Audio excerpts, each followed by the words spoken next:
Fresh strawberry kayo dyan, bagong pitas lang po.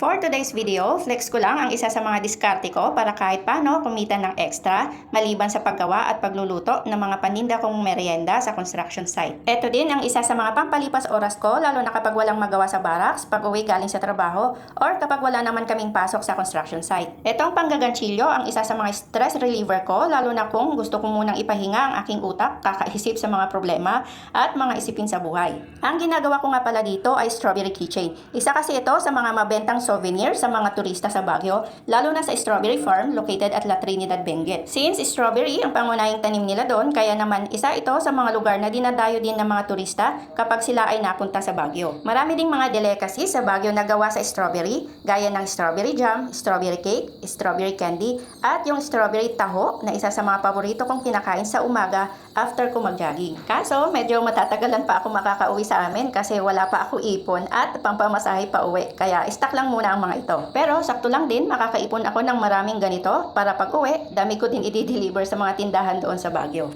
So, hanggang dito na lang. Thank you for watching. See you next time. Bye!